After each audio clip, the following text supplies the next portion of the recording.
Hi praise lord, ఎలా ఉన్నారు? ప్రతిరోజు ప్రతి ఒక్కరికి ఒకేలా ఉండకపోవచ్చు.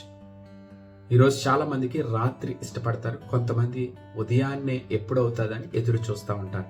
మరికొంతమంది ఉదయం లేచిన తర్వాత ప్రతి ఒక్కరికి నేను జవాబు ఇవ్వాలే, నా ముఖాన్ని ఎలా చూపించుకుంటామని భయముతో బ్రతుకుతున్న వారు కూడా ఉంటారు. ఈరోజు బైబిల్ మాటలు అంటాడు, 1 పేతురు 5:7 మీ చింత యావత్తు నా మీద వేయడి, మీరు ఎందుకు చింతించుచున్నారు అని. బైబిల్లో కూడా ఇలాంటి క్యారెక్టర్ కలిగిన వ్యక్తి దావీదు.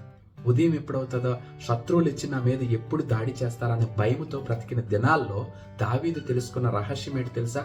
దేవుని యొక్క ధర్మశాస్త్రాన్ని ధ్యానించడానికి ఇష్టపడ్డాడు. అందుకే ఆయన యొక్క కీర్తనలలో ప్రతిసారి ఆయనే నా ఆధారం, నా ఆశ్రయం, నా కోట, నా కొండ, నా దుర్గం అనే మాటలు కనబడతా ఉంటాయి. ఈరోజు మీరు కూడా ఒంటరిగా ఉన్నప్పుడు భయపడకన్నా దేవుని మీద ఆధారపడి విశ్వాసాన్ని మెరుగుపరుచుకోండి. దేవుడు తప్పకుండా కార్యాలు చేస్తాడు. So think about it. May God bless.